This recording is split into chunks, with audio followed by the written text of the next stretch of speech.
은을 사랑하는 자는 은으로 만족하지 못하고 풍요를 사랑하는 자는 소득으로 만족하지 아니하나니 이것도 헛되도다. 재산이 많아지면 먹는 자들도 많아지나니 그 소유주들은 눈으로 보는 것 외에 무엇이 유익하랴. 노동자는 먹는 것이 많든지 적든지 잠을 달게 자거니와 부자는 그 부요함 때문에 자지 못하느니라. 내가 해 아래에서 큰 배단되는 일이 있는 것을 보았나니 곧 소유주가 재물을 자기에게 해가 되도록 소유하는 것이라. 그 재물이 재난을 당할 때 없어지나니 비록 아들은 낳았으나 그 손에 아무것도 없느니라. 그가 모태에서 벌거벗고 나왔은즉 그가 나온 대로 돌아가고 수고하여 얻은 것을 아무것도 자기 손에 가지고 가지 못하리니 이것도 큰 불행이라. 어떻게 왔든지 그대로 가리니 바람을 잡는 수고가 그에게 무엇이 유익하랴. 일평생을 어두운 데에서 먹으며 많은 근심과 질병과 분노가 그에게 있느니라. 사람이 하나님께서 그에게 주신 바 그 일평생에 먹고 마시며 해 아래서 하는 모든 수고 중에서 낙을 보는 것이 선하고 아름다움을 내가 보았나니 그것이 그의 몫이로다. 아멘. 안시기 바랍니다. 우리 잠시 말씀을 위해서 기도하도록 하겠습니다. 하나님 아버지, 오늘 저희들 예배 자리로 이렇게 불러주셨습니다. 또는 또 가정에서 또 식구들끼리 모여서 온라인으로 예배 자리로 하나님께서 불러주셨습니다. 이 시간 저희들이 말씀을 통해서 우리의 마음에 영의 양식이 되도록 하옵시고, 이 말씀을 통해서 우리가 깨우치고 또 우리의 삶에 적용하고 또 더 나아가서 하나님이 약속하신 쉼과 안식과 만족이 있는 삶으로 나아갈 수 있도록 주님 저희들을 인도하여 주시옵소서. 우리를 쉴만한 물가로 인도하시고 또 하나님께서 우리 영을 소생케 하옵소서. 예수님 이름으로 기도합나이다. 아멘. 예, 우리 전도서를 보고 있습니다. 전도서에서 솔로몬은 거듭해서 해 아래 새 것이 없다, 해 아래 새로울 것이 없고 모든 것이 헛되다. 종합적으로 말하자면은 인생은 새로울 것이 없는 헛된 삶을 계속 반복하고 있다, 이런 얘기를 하고 있습니다. 새로울 것이 없는 헛된 삶을 계속 반복하고 있다. 그 중에서 한 가지 영역을 오늘 솔로몬은 이야기하고 싶어 하는데, 오늘 여러분이 질문 이렇게 읽어보시거나 또 이 제목을 보시면은 내용이 뻔하죠, 그죠? 오늘 무슨 내용을 이야기할 것인가? 돈으로 만족을 추구하는 삶에 대해서 솔로몬이 이야기하고 있습니다. 돈으로 풍요로 만족을 추구하는 삶에 대해서 솔로몬이 이야기하고 있다. 여러분, 솔로몬이 3권의 책을 썼습니다. 구약에 39권의 책이 있으면은 그 중에 약 3권을 솔로몬이 썼죠. 첫째 잠언, 그 다음에 전도서, 그 다음에 아가서. 혹자는 이렇게 얘기하죠. 솔로몬이 처음에 지혜를 받았을 때 잠언을 썼고, 지혜로, 그 다음에 중간에 여인들에게 빠졌을 때 아가서를 쓰고, 마지막에 뉘우치고 후회하면서 전도서를 썼다, 이런 일설이 있습니다만은 맞거나 말거나 모르겠습니다. 아무튼 간에 이 전도서와 잠언에서 솔로몬은 돈에 관해서 여러 군데서 이야기하고 있습니다. 그런데 성경 전체로 보면은 돈에 관한 이야기가 수백 군데가 나와요. 돈, 재물, 보물 이런 단어로 수백 군데에서 돈에 관한 이야기가 나온다. 왜 이야기를 할 것인가? 왜냐하면은 돈은 사람들이 가장 추구하는 이 세상의 것이기도 하거니와, 또는 돈은 좋기도 하고 위험스럽기도 하고, 또 돈은 믿음 생활에 지대한 영향을 미친다. 믿음과 돈은 밀접한 관계가 있습니다. 믿음의 상태가 돈을 어떻게 쓰고 다루느냐에 나타나게 되어 있고, 돈을 쓰고 다루는 방법이 믿음에 영향을 미치게 되어 있기 때문에 서로 아주 지대한 영향을 미치는 것이다. 어떤 사람들은 돈과 하나님의 얘기를 섞으면 안 된다, 천만의 말씀요. 돈은 그 자체로 악도 아니고, 돈은 그 자체로 선도 아니고, 돈은 인간의 삶에 아주 밀접한 관계를 가지고 있고, 그러므로 인간의 믿음에도 지대한 영향을 미친다. 그래서 오늘 3가지 제목으로 본문을 살펴보려고 합니다. 첫째는 돈과 만족의 관계, 정말 만족할 수 있나?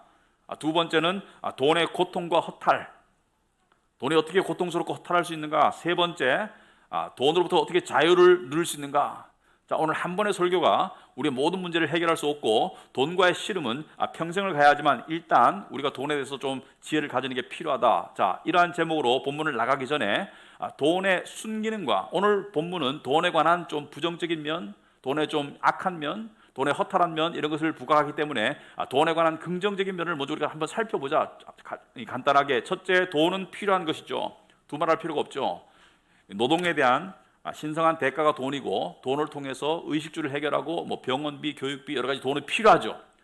두 번째, 돈은 두 번째로 돈이 있으면은 좋은 일을 할 수가 있겠습니다. 돈이 없어도 할 수 있지만은 돈으로 할 수 있는 좋은 일들이 많아요. 그래서 성경은 부 자체를 죄악시하지는 않습니다. 하지만 성경은 이렇게 말합니다. 네가 이 세대에서 부한 자들을 명하여, 디모데전서 6장 17절을 읽고 있습니다. 여러분 주보에 나와 있습니다. 마음을 높이지 말아라. 자, 돈 있는 사람은 교만하기가 쉽죠. 돈 있는 사람은 마음이 붕 뜨기 쉬워요. 마음을 높이지 말아라. 그러니까 성경에 보면은 부 자체가 나쁜 것이 아니고, 부자가 나쁜 것이 아니고, 부자일 수도 있는데 부자는 이런 점을 조심해라. 첫째, 마음을 높이지 말아라. 돈 때문에 교만하지 말아라. 돈 때문에 자만하고 교만한 사람이 많기 때문에 그건 하지 말고, 그리고 두 번째, 정함이 없는 재물에, 그러니까 왔다 갔다 하는 그 재물에 소망을 두지 말아라.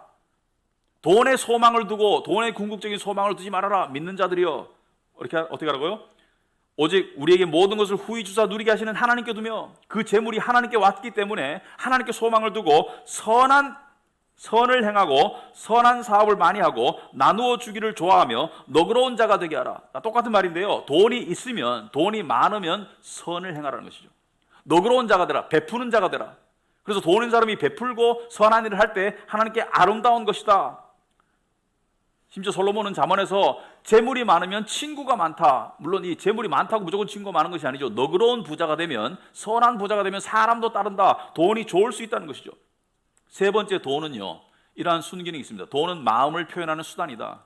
물론 마음을 표현하는데 여러 가지 방법이 있습니다. 뭐 돈이 없어도 마음을 표현할 수 있겠죠. 하지만 돈을 통해서 마음이 표현될 때가 많죠.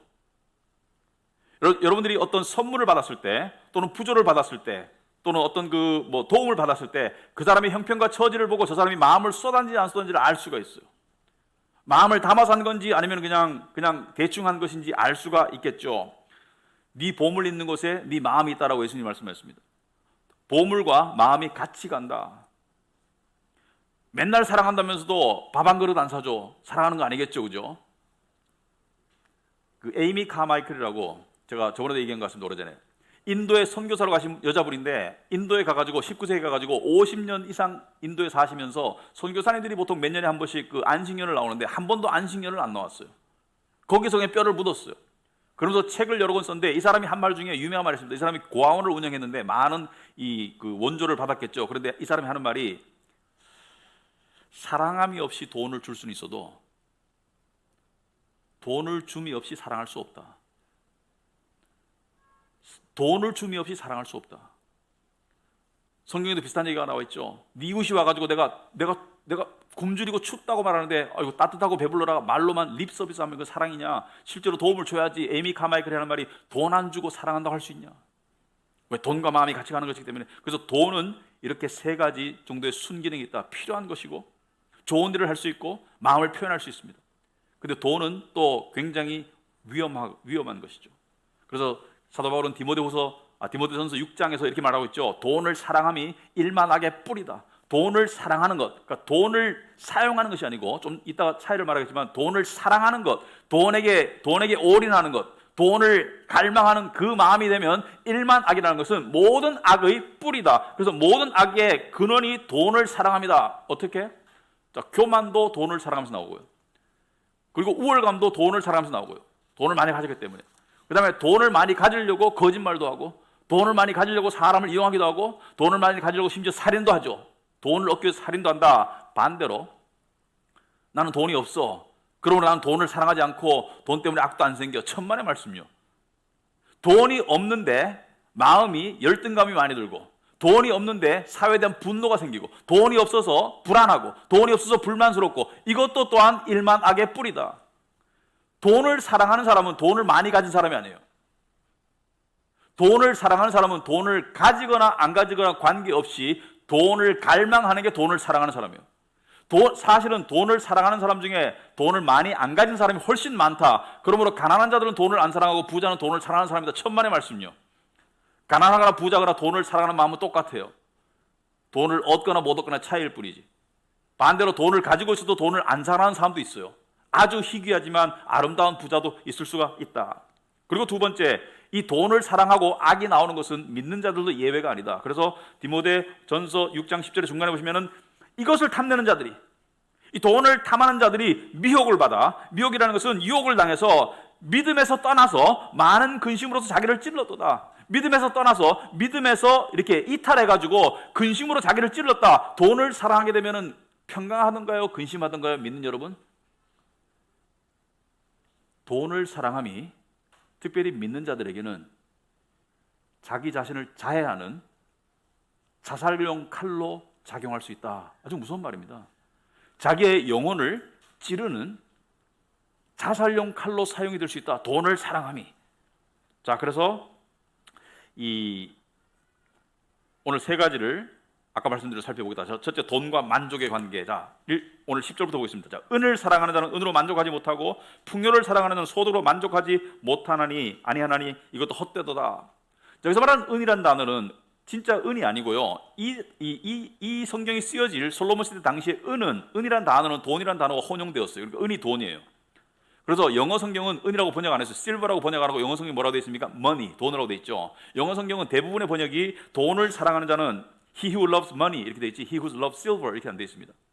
그러니까 이걸 은이라고 생각하지 마시고 돈으로 생각하시면 정확하겠습니다. 돈을 사랑하는 자는 돈으로 만족하지 못한다. 풍요를 사랑하는 자도 풍요로 만족하지 못한다. 왜 그렇습니까? 왜 그렇습니까? 우리는 이렇게 생각하죠. 조금만 더 벌면 만족할 수 있을 것 같아. 내가 돈 벌어서 조금만 더 벌면 풍요하면 여유로우면 저 차를 사면 저 아파트를 사면 자가주택을 마련하면 뭐 건물을 사면 내가 만족할 것 같은데 왜 만족하지 못할까? 왜 만족하지 못할까요? 여러분 아이러니하게도 돈을 번 사람에게 제가 물어본다고 치면은 지금 좀 만족하겠네? 근데 네 대단히 만족스러워요 이렇게 말하는 사람 거의 없습니다. 시간이 좀 지나면 뭐라는 줄 알아요? 저보다 더 번 사람이 있더라고요. 이렇게 말해요. 무슨 뜻입니까? 만족이라는 것은 현재 상황과 내 마음의 만족이 현재 상황에 내 마음과 만족이 일치하거나 내 마음의 기준보다 현재 상황이 높으면 만족하죠, 그죠? 근데 불만은 뭐예요? 불만은 내 마음의 상황이 아무리 높고 낮더라도 심지어 높더라도 내 마음의 기준이 내 마음의 갈망이 현재 상황보다 앞서면 요게 불만이죠. 그런데 돈을 사랑하는 사람은 잘 들으시기 바랍니다. 돈을 사랑하는 마음에는 항상 기준이 욕심이 한 발 앞서가 있어요. 그 기준에 내가 도달해서 느끼는 만족의 순간은 찰나이고 순식간에 그 기준이 한 발 앞서가 있기 때문에 또 불만으로 빠지게 되어 있어요. 돈을 사랑하게 되면. 다 경험해 봤습니다, 여러분. 다 경험해 봤을 거예요. 대부분 사람들이. 두 번째, 솔로몬은 지금 11절부터 15절 사이에서 돈에 관한 여러 가지 이야기를 하고 있는데 두 번째, 재물이나 재산이 늘면 그만큼 마음이 시달리게 되어 있다. 돈을 사랑하면 만족할 수가 없다. 항상 기대치가 현재보다 앞서 가 있기 때문에 불만이 있다. 자, 역사 속에서 부자들, 대표적인 부자 중에 록펠러가 있죠. 석유 재벌이죠. 그러니까 그 당시에 화폐 가지로 따졌을 때 아마 지구상 존재했던 부자 중에 가장 부자가 아니었나 이렇게 생각하는 사람인데 록펠러에게 물어봤어요. 당신은 얼마만큼의 돈이 있으면 좋겠냐? 지금보다 조금만 더 있으면 행복할 텐데. 지금보다 조금만 더 있으면 만족할 텐데. 그렇게 많은데 왜 그렇지? 욕심이 항상 앞서가 있더라. 상상할 수 없는 엄청난 부를 가진 사람도 이렇게 말한다면 일반인들도 매한가지다. 돈은 바닷물과 같다. 돈을 사랑하게 되면, 돈에게 자족하게 되면 이야기가 달라지만 돈을 사랑하고 갈망하게 되면 바닷물처럼 마실수록 더 갈증이 나온다. 그래서 잠언 23장 5절에 이렇게 말하고 있습니다. 네가 어찌 허무한 것에 주목하겠느냐? 정령이 재물은 스스로 날개를 내어 하늘을 나는 독수리처럼 날아가리라. 무슨 말입니까? 돈을 사랑하게 되면, 돈을 궁극적인 가치로 놓게 되면은 돈을 못 벌든지 심지어 돈을 벌어도 기대치가 올라가기 때문에 항상 돈은 더 높이 와봐, 더 멀리 와봐, 아직 멀었어. 늘 부족함과 늘 불만과 늘 불안에 시달리게 되어 있다. 믿는 여러분, 저와 여러분에게 해당될 수 있는 말입니다. 자, 두 번째, 돈의 고통과 허탈. 자, 11절부터 15절까지 솔로몬은 돈은 어떤 고통과 허탈감, 허무함을 줄 수 있는가? 그것을 이야기하고 있습니다. 첫째, 11절에 재산이 많아지면 먹는 자들도 많아지나니 그 소유주들은 눈으로 보는 것 외에 무엇이 유익하랴. 여러분, 이런 경험을 해본 분들도 있고 안 해본 분들도 있습니다. 재산이 많아져 본 적이 없어. 근데 재산이 많아져 보면 주위에 소위 말해서 이 나가야 될 곳이 많이 늘어나요. 많은 사람들이 이렇게 얘기하더라고요. 돈은 저분보다 몇 배로 더 버는데 실제로 나가는 돈도 그 이상으로 늘어나더라. 그 고개를 끄덕끄덕 거리시는 분들은 지금 무슨 말인지 아신다는 거죠. 벌면 새는 돈이 많아요. 자기 스스로에게도 새고 또 주위에 줘야 될 돈도, 그러니까 전에는 봐도 그냥 내 주머니에서 나갈 일이 없는데 지금은 돈이 생기면 나가야 되는 부담감이 생겨서 나가야 돼. 그죠? 무슨 말 하는지 아시는 분도 있을 거예요. 더 번다고, 더 벌면 사실은 관리해야 될 때가, 신경 써야 될 때가 반경이 넓어지고 돈도 많이 나가야 되고 나도 좀 피곤해져요. 돈이 많으면. 왜? 사람들이 쳐다보면서 너 있잖아, 내놔, 이런 식으로 쳐다보기 때문에. 자, 그리고 두 번째, 재물이나 재산이 늘면 마음이 시달린다. 재물이나 재산이 늘면 마음이 시달린다. 돈이 없을 때 평안하던 사람이 돈이 생기니까 번민에 사는 사람이 상당히 많아요. 12절 보면은 노동자는 먹는 것이 많든지 적든지 잠을 달게 잔다. 부자는 그 부유함 때문에 자지 못하느니라. 노동자라는 것은, 소위 말해서 오늘날 노동자라는 것은 그냥 평범하거나 가난한 사람들 말하죠. 하지만 이 사람들은 그냥 노동하고 저녁에 연장 던지면은 그럼 그냥 쉴 수 있는데, 돈이 많은 사람은, 부자는 하도 가진 게 많아서, 여러분이 재벌이라서, 저는 재벌이 돼본 적이 없습니다만은 약 50개의 반개 회사를 가진 재벌이다. 그러면 저녁에 누우면은 이 회사는 어떨까? 저 회사는, 지금 저 회사는 어떻게 된 거지? 그러니까 밤에도 사장한테 전화를 거야. 야, 어떻게 돌아가고 있어? 새벽에 일찍 일어나는 것이죠. 왜? 생각이 떠나질 않아. 밤에 번민이 돼요. 여러분, 얼마 전부터 우리나라에서 애들한테 꿈을 물어보면 대통령, 장군이 아니고 건물주가 되고 싶다, 이런 얘기가 우스갯소리로, 그죠? 건물주가 되고 싶다. 건물주하고 이야기해 봤습니까? 건물주 되면 좋은 점도 있겠죠. 근데 건물주 되면은, 평범한 사람들은, 건물주 안 돼본 사람들은 건물주 되면은 월세 받아가지고 그냥 편안하게 살면 되지, 통장에 꼬박꼬박 돈이 들어오겠지. 천만의 말씀. 건물주들은요, 첫째, 은행 이자 감당해야 되죠. 건물 자기 돈으로 안 샀으면 세금이 올라가고 있어요. 그죠? 그 다음에 큰 건물인 경우에는 관리 직원을 또 뽑고 해야 돼요. 공실 걱정해야 되고, 임대료 협상해야 되고. 건물주도 피곤해요. 왜? 신경 쓸 게 많아. 특히 건물이 노후화되면은 갑자기 누수가 된다든지, 그러니까 없으면 안 생길 일들이, 있으면 생길 일들이 많아요. 그래도 갖고 싶죠. 제 친구 중에 하나가 한국기행이라는 프로 혹시 아세요? 거기에 나왔다가 또 이렇게 알려져가지고 몇 달 전, 두세 달 전에 자연인, 제가 좋아하는 자연인 그 프로의 418회 주인공으로 나왔어요. 네, 제가 친구라서 하는 말이 아니고 객관적으로 418회입니다. 418회. 객관적으로 봤을 때 이때까지 자연인 중에서 그렇게, 그러니까 PD가, 나중에 제가 들은 후담인데, PD하고 거기 이제 이승윤 씨라고 진행자 있죠. 자기들이 할 말이 없대. 왜냐면 보통은 PD가 이렇게 한번 찍어볼까요? 저렇게 한번 레파토리를 주다가 도저히 안 되면 친구 부르잖아요. 그죠? 친구가 돼지고기 사가지고 오면 같이 구워 먹는 장면 찍고 이러는데, 이 자연인은 하도 레파토리가 많아서 PD하고 이승윤 씨가 그냥 따라다니는 거야. 그래서 제가 찍는다고 말할 때 제가 그랬어요. 야, 나 나오는 장면 하나 만들면 안 되겠어? 내가 고기 사가지고 갈게. 그러니까 필요 없다는 거야. 제가 진짜 우리 집사람이 증인은, 제가 진짜 전화했어요. 나 한번 나오고 싶어. 근데 이 친구 이야기를 들어보면 재밌어요. 저랑 나이가 비슷한데, 저하고 친구가 된 것은 30대 친구가 됐습니다. 그런데 처음에 대학을 졸업하고 우리나라에서 그 당시에 제일 들어가기 어려운 최고 기업에 들어가게 됩니다. 그런데 몇 년 다니다가 이 자연인 어떤 그 스피릿이 있는 것 같아. 몇 년 다니다가 밖에서 택시 운전수를 보니까 밤에 회식하고 너무 자유로워 보여서 그 다음날 사표 내고 택시 운전한 친구예요. 보통 사람이 아니에요. 범인이 아니야. 그 다음에 택시 타고 가다 보니까 버스가 빵빵거리니까 택시가 꼼짝 못하잖아. 버스 운전수가 됐어. 대형 면허 따가지고.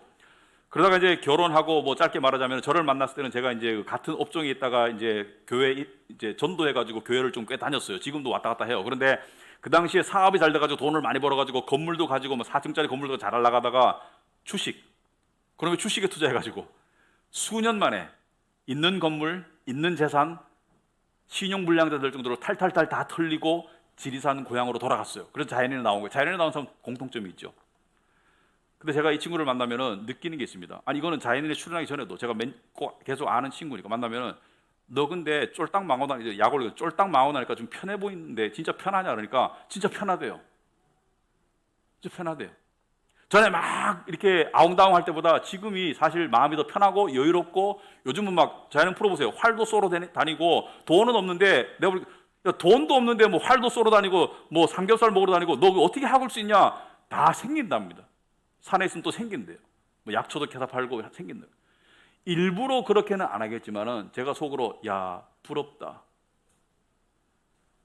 저 사람이 낭패를 본 것 같지만은 그래도 세상은 공평한 부분이 있네 이런 생각이 들었습니다. 무슨 얘기냐면은 있어서 잠 못 자는 사람이 있고 없어서 편하게 사는 사람이 있다는 것을 솔로몬이 이야기하고 있는 거예요. 그리고 또 돈은 마음과 몸을 크게 다치게 할 수 있습니다.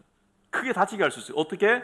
13절 보니까 내가 해 아래서 큰 배단되는 일이 있는 것을 보았나니 곧 소유주가 재물을 자기에게 해가 되도록 소유하는 것이다. 소유주가 재물을 자기 소유하고 있는 것이 해가 된다. 왜? 그 재물이 재난을 당할 때 없어지나니, 그러니까 재물을 가지고 있는 사람이 가장 염려하는 시나리오가 뭐죠? 잃을까 봐, 없어질까 봐, 투자한 것이 잘못될까 봐.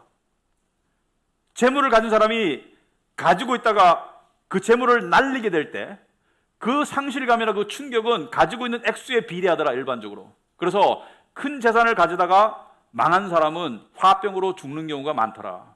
화병으로 죽지 않더라도 중풍이 오더라고요. 그러니까 재산을 가지고 있다가 어떤 뭐 투자를 잘해가지고 재산을 모았는데 그걸 또 잘못 투자해가지고 날리게 되면 병이 와요. 그리고 자식에게 주려고 열심히 모았는데 자식이 클 때 열심히 모았다가 자식이 컸는데 돈을 다 날렸어. 진짜 돈 들어가야 될 때. 그런 재물은 인간에게 충격을 줄 수 있어요. 그렇게 생각하는 사람이 있어요. 포트폴리오를 잘 짜지. 왜 계란을 한 바구니에 담았니?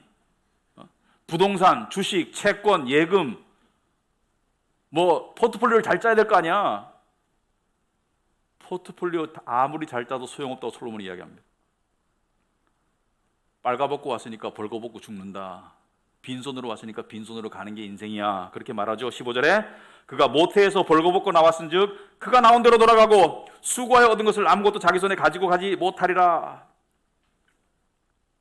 네가 그렇게 아둥바둥 벌면 뭐하니? 심지어 17절 보면은 일평생을 어두운 데서 먹으며 많은 근심과 질병과 분노가 그에게 있느니라. 여러분, 돈 많이 굴리는 사람일수록 이 감정 기복이 심하죠. 막 이 화도 나고 막 낄낄거리다가 갑자기 화가 나고 막 이러죠. 그렇게 근심하면서 벌었는데 뭔 소용이 있니? 네가 다 가지고 가지도 못할 걸. 죽은 사람이 할 수 있는 게 뭐예요? 죽은 사람이 옷 입고 있는 이유는 남이 입혀줬기 때문이죠. 아무것도 못 가지고 가. 관 안에 시체가 옷을 입고 있는 거는 누군가가 입혀줬을 뿐이지 아무것도 못 가져가요. 어떤 사람이 죽으면서 이렇게 친구에게 부탁해서 새 친구를 불러서 친구들아, 이제 미신을 믿는 거죠. 내가 죽거든 너희들의 마음을 담아서 모잣돈을 좀 넣어줘. 그런 문화가 있죠. 저승 가는 길에 좀 쓰게. 돈을 너무 사랑하니까 죽어서 좀 가지고 가고 싶은 거예요. 그 첫 번째 친구, 1번 친구가 친하긴 친했는데 죽었잖아요. 그래도 안 넣어줄 수가 없잖아. 그래서 눈 딱 감고 10만 원 딱 넣어줬어요. 여기 두 번째 친구가 야, 너 10만 원밖에 안 넣어주냐. 그래도 친구인데 나는 30만 원 넣었다. 세 번째 친구가 하는 거예요. 야, 이놈들아, 우리가 살았을 때 그렇게 친했는데 10만 원, 30만 원이 뭐야. 나는 1,000만 원짜리 수표 넣어줬다. 수표. 아는 사람은 이해를 못하는 거지. 수표는 현금이 아니잖아. 종이지. 그 사람이 수표 가지고 찾을 일이 없잖아. 수표를 넣어줬다는 거야. 수표. 그만합시다. 알았습니다. 자, 돈을 많이 가진 사람이 자기는 자유롭게 살 것이다. 나는 자유롭게 원하는 물건도 사고 자유롭게 여행도 다니고 돈이 많으니까 상당히 자유롭네. 성경은 뭐라 했습니까? 진정한 자유는 그게 아니라고 그랬어요. 영혼의 자유, 영혼의 쉼이 있을 자유, 영혼의 평강이 있을 자유, 행복할 자유가 돈으로 주어지지 않아요. 돈의 액수와 관계없이 진정한 영혼의 쉼과 평강의 자유는 돈을 사랑하면 안 돼요. 돈이 있어도 돈을 사랑하면 그 자유는 없고, 신앙인으로서 돈이 없어도 돈을 사랑하면 그 자유는 없어요. 돈이 있고 없고의 문제가 아니고 돈을 사랑하면 안 돼. 돈을 사랑하면 이런 현상이 발생합니다. 사람들은 내가 소유물을 소유한다고 생각해요. 내가 이걸 소유했어, 내가 이 차를 소유했어, 내가 이 돈을 소유했어, 소유물을 소유한다고 생각하는데, 그 소유물을 사랑하는 대부분의 사람들은 그 소유물을 소유한 것이 아니라 그 소유물이 그 소유자를 소유하고 있죠. 무슨 말이냐면은 소유자가 소유물을 지배한다고 생각하지만 사실은 그 소유물이 소유자의 감정을 지배하고 마음을 지배하고 소유자의 행동을 지배하고 있는 거예요. 돈이 자기를 기쁘게도 하고, 돈이 자기를 화나게도 하고, 돈이 자기를 불안케도 하고, 돈이 자기를 교만케도 하고, 소유물이 자기를 지배하고 있는데, 사실은. 그래서 돈을 신이라고 하는 거예요. 신처럼 역할을 한다는 거예요. 잘 생각해 보시기 바랍니다. 돈이 많은 사람이 돈을 사랑하고 악착같이 되면 인간성이 파괴되죠. 누구에 의해서? 소유물에 의해서. 소유주가 소유물을 파괴하는 것이 아니라 소유물이 소유주를 파괴하는 것이죠. 돈에 관한 생각 때문에 마음이 불편하고 어딘가 아프기 시작하고 몸이 피곤하고, 그것은 소유물이 나의 영육간에 나에게 영향을 미치는 것이죠. 그래서 누가 누구의 소유물이다? 누가 누구에게 끌려간다? 소유자가 소유물에 끌려가는 것이에요. 그건 진정한 소유가 아니죠. 진정한 소유가 아니죠. 여러분, 성경은 돈에 관한 사랑과 욕심만큼 믿는 자의 안에 있는 하나님의 성전을 자주 침입하고 더럽힐 수 있는 존재가 없다라고 이야기합니다. 한 사람이 두 주인을 섬길 수 없다고 그래요. 돈과 하나님을 겸하여 섬길 수 없는데, 우리가 돈을 사랑하고 돈의 유혹을 느끼고 돈을 갈망하기 시작하고 돈 때문에 밤잠이 안 오고 할 때, 이때 우리의 성전 안에 성령이 근심하시고 우리의 성전 안에 하나님 대신에 누가 들어와 있어요? 돈신이 들어와 있어요. 돈신이. 근데 누가 그렇게 하죠? 누가 그렇게 하는 것이죠? 바로 내가, 여러분이 돈신이 들어오도록 한다. 왜? 돈을 그만큼 높게 보고 크게 보고 위대하게 보고 든든하게 보기 때문에. 그러면 우리는 어떻게 자유를 얻을 수 있나? 돈으로부터 어떻게 자유를 얻을 수 있나? 돈의 노예 상태에서, 돈의 고통과 허무의 상태에서 어떻게 자유를 얻을 수 있나? 돈으로 만족함이 없다고 어떻게 자유를 얻을 수 있나? 여러분, 이런 설교 한 번 듣는다고 돈에 관해서 다 깨달을 수 없습니다. 돈과의 씨름은 평생 가는 거예요. 근데 싸움을 안 하면 돈에게 끌려가게 되어 있습니다. 영적으로 싸움을 안 하면 돈에게 끌려가게 되어 있어요. 중간지대가 없어요. 휴전선이 없어. 그래서 싸워야 돼요. 첫째, 세 가지 말씀드립니다. 첫째, 분별력을 가져라. 내가 돈을 정상적으로 계획하고 벌려고 하고, 그다음에 돈을 수단으로 여기고 있는지, 아니면 돈을 사랑하고 심지어 돈을 우상화하는지 어떻게 알 수 있어요? 어떻게 알 수 있어요? 이 경계선을 왔다 갔다 하는 나의 삶을 어떻게 알 수 있느냐? 알 수 있는 방법은 의외로 간단합니다. 감정은 일반적으로 자기 어떤 그 유전적으로 우울증이 강하거나 이런 사람이 아닌 경우, 감정은 일반적으로 그 사람의 마음의 계기판이다. 특히나 믿는 사람들에게 있어서 감정은 그 사람의 마음과 영적 상태의 계기판이다. 왜냐하면 우리 마음이 잘못되면 감정이 그것을 잘못된 상태를 빨간불이 들어와서 나타나죠. 어떤 식으로 불안과 불만과 분노와 우울증으로 나타나게 되어 있어요. 감정이 나타납니다. 마음의 상태가 잘못되면은. 믿는 자들이 영적으로 마음적으로 잘못되면 어떻게 되죠? 비슷한 감정적인 반응이 나오는데 좀 더 강하게 나오죠. 왜? 우리 안에는 성령이 근심하시기 때문에. 그래서 우리의 삶 가운데 어떤 돈을 생각하는데 감정이 불안해지고 욕심스러워지거나 또는 화가 나거나 또는 우울하거나 열등감이 들거나 이러한 징후들은 뭐예요? 이러한 징후들은 지금 너의 안에 돈신이 들어오고 있다는 징후예요. 돈 때문에 지긋지긋해 죽겠어. 그렇다고 돈신을 안 섬기는 게 아니라 돈에 대한 집착과 돈에 대한 갈망이 강하면 그 안에 돈신이 들어온다는 것을 우리의 감정과 우리의 마음, 우리의 감정과 영혼이 알려주는 신호가 바로 감정의 지나친 동요입니다. 그럴 때 어떻게 해야 되느냐? 분별력을 가진 사람들은 그때가 아하, 내가 지금 잘못된 길로 가고 있구나. 어떻게 해야 돼요? 멈추고 어떻게 해야 돼요? 하나님께 기도해야 되겠죠. 멈추고 하나님께 기도해야 합니다. 특히나 하나님의 약속의 말씀들을 생각해 봐야 되겠죠. 성경에 이런 말이 있습니다.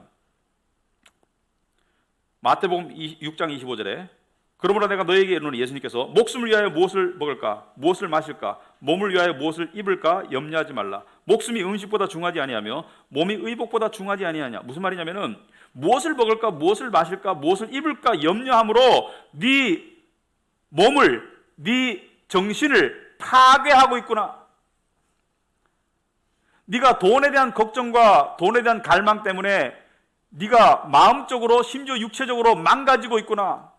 돈에 대한 생각 때문에 피곤한 현대인들이 많고요. 그 피곤함이 몸으로도 나타나죠. 피곤함은 정신적인 피곤함은 육체적인 피곤함과 연결되어 있죠. 그래서 피곤하고 피폐해지고, 그래서 예수님이 하신 말씀이 돈 때문에 걱정한다고 네가 네 몸을 망가뜨리고 있는데 그 돈으로 대변되는 먹는 것과 입는 것과 마시는 것, 그것과 네 목숨이 어느 게 더 중요해? 분별력을 가지라는 것이죠. 분별력을. 그래서 예수님께서 하신 말씀이 뭐예요? 네가 염려한다고 나아질 게 있어? 어떻게 하라고요? 나를 믿어라. 공중에 나는 새도 내가 먹인다고 하지 않았니? 하물며 너희일까 보냐? 이 믿음이 없는 자들아. 그러므로 너희는 먼저 하나님의 나라와 그의 의를 구하라. 하나님을 구하라는 것이죠. 분별력을 가지라는 것이죠. 이러한 상황들이 우리 안에 매일매일 있죠. 그때 여러분 어떻게 해야 돼요? 멈출 줄 알아야 돼요. 분별력을 가지고. 여러분 부모로서 자녀의 학비를 계산하고 계획하고 나쁜 거 아니죠. 근데 계산과 계획이 지나쳐가지고 머리가 이 과열되고 그다음에 마음이 불안해지기 시작하면 그때 뭐예요? 하나님께 맡길 타이밍이죠. 하나님 제 자녀를 어떻게 해주십시오. 하나님께서 인도해 주십시오. 맡길 타이밍이죠. 요즘 우리나라 사회가요, 돈 때문에 불안하고 돈 때문에 화나고 돈 때문에 교만한 그 문화가 팽배하죠. 왜? 부동산 때문에. 근데 다 조심해야 돼요. 돈 벌어서 이렇게 얼굴이 벌겋게 달가운 사람도 조심해야 되고, 상대적 그런 박탈감 때문에 마음이 불안한 사람도 다 마음을 지켜야 되고, 지금 마음을 지킬 때입니다.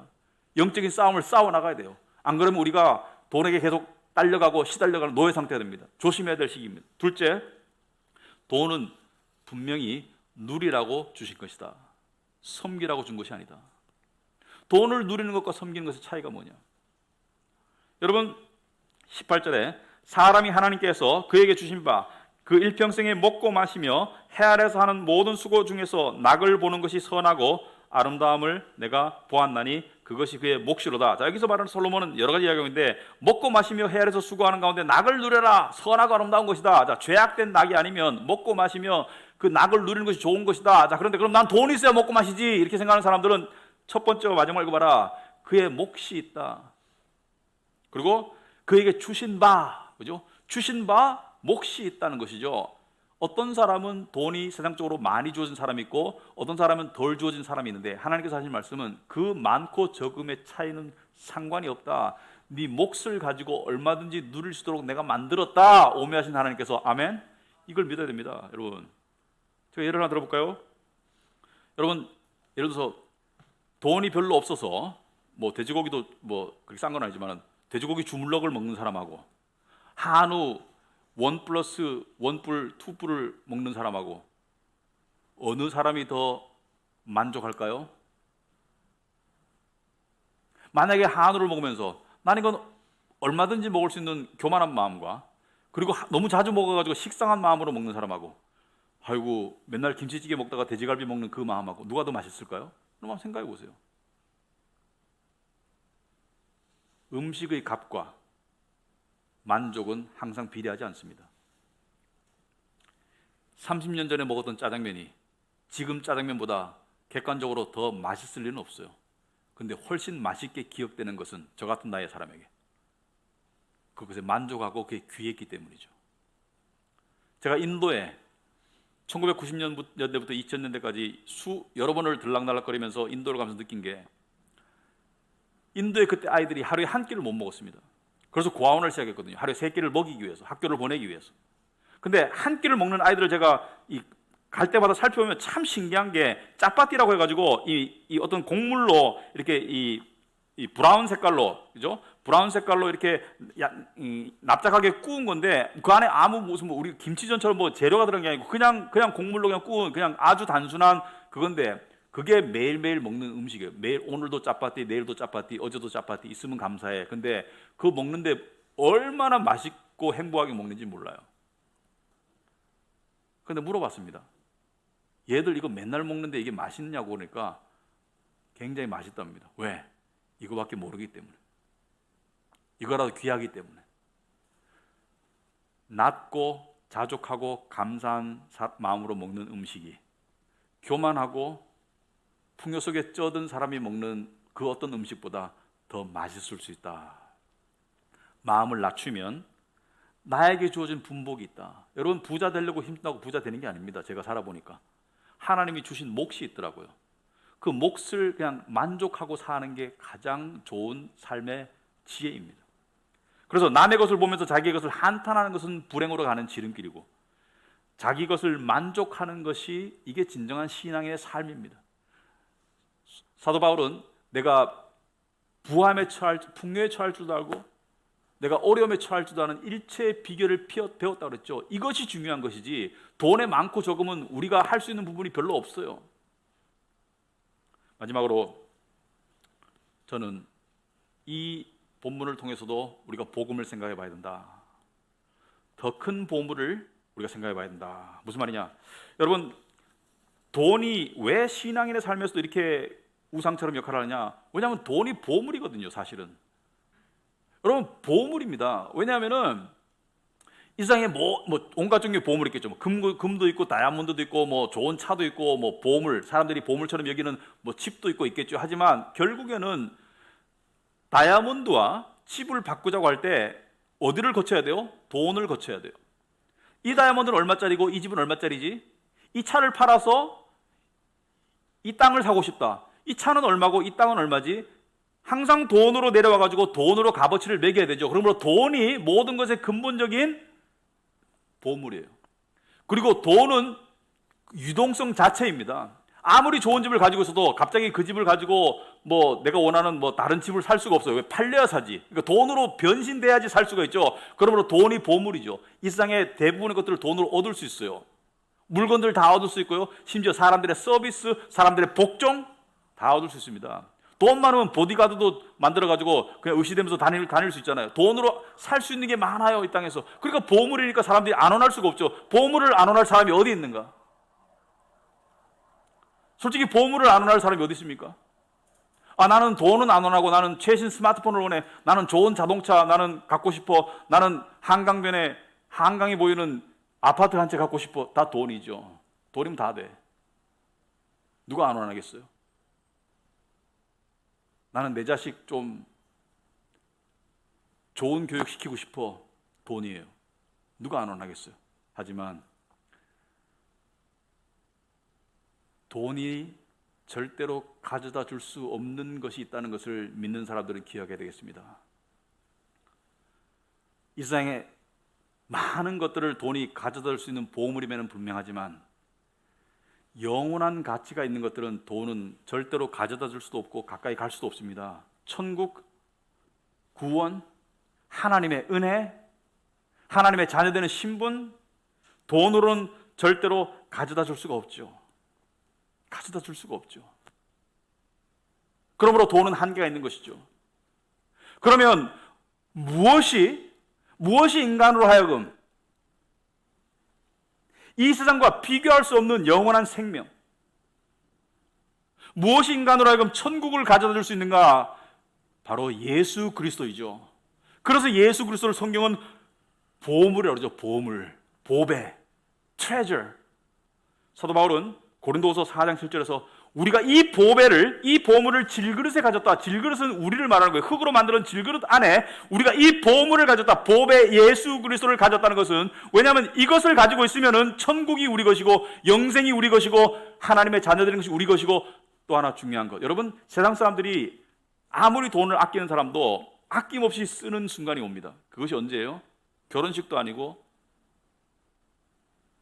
생일날도 아니에요.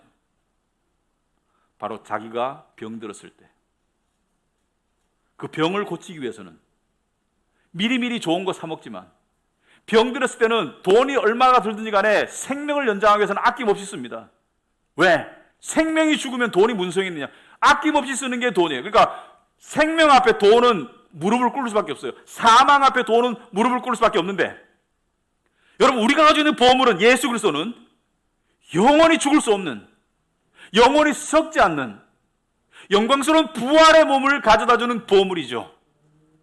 여러분, 예수 믿는 우리는 예수님이 다시 오실 때 이 땅에서 이 몸이 아니라 썩지 않고 죽지 않고 영광스러운 그러한 신령한 몸으로 변화되죠. 그 변화되는 이유가 무엇입니까? 바로 우리 안에 있는 예수 그리스도 때문에.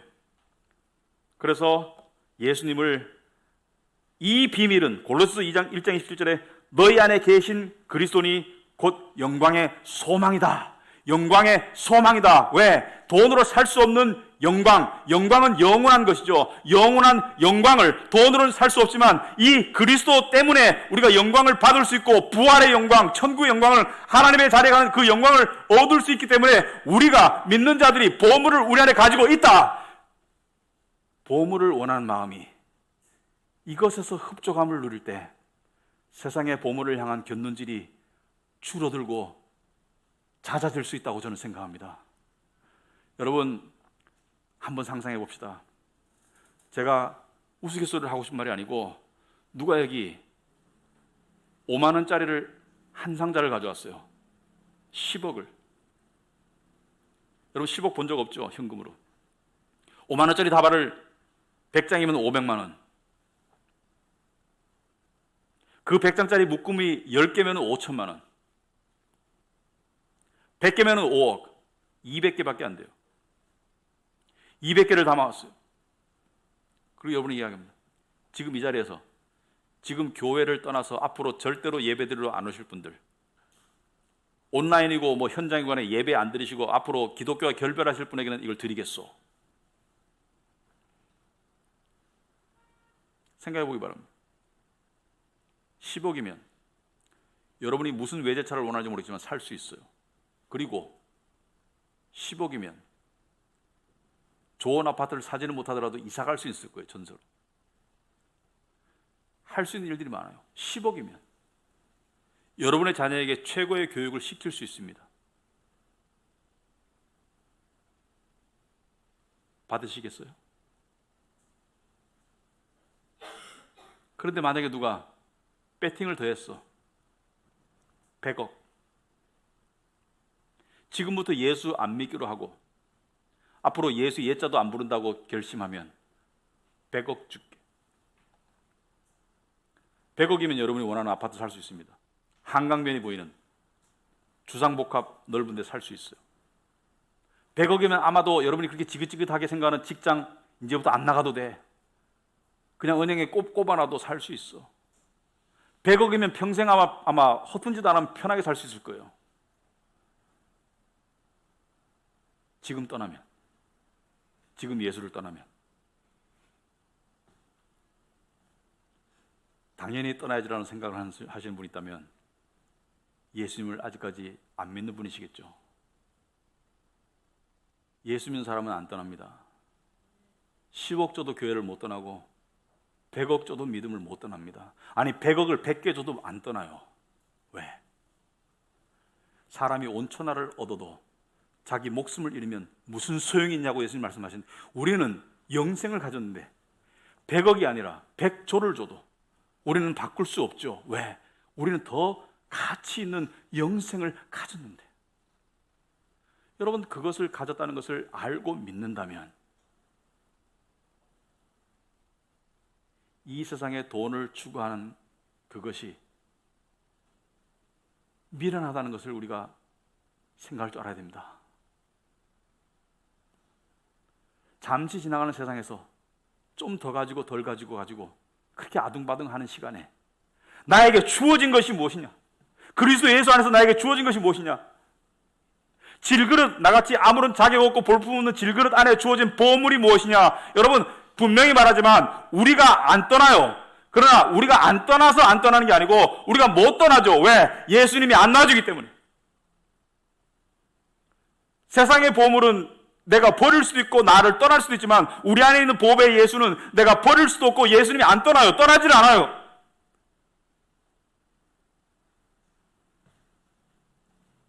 예수님 여러분, 우리는 엄청난 부자죠. 그죠? 엄청난 부자죠. 세상이 알 수 없는 엄청난 부를 소유했죠. 여러분이 좀 가졌건 안 가졌건 별 차이 없습니다. 가졌으면 하나님 말씀대로 선한 일 하세요. 안 가졌으면 주신 것에 만족하고 그냥 행복하게 사세요. 그러기 위해서 우리는 자꾸 돈의 유혹이, 돈의 욕심이 우리 주위에서 흔들릴 때, 우리 신문을 볼 때, 또 주위를 볼 때 뭐가 어떻고 뭐가 어떻고 할 때 우리는 자꾸 뭘 바라봐야 됩니까? 예수 그리스도.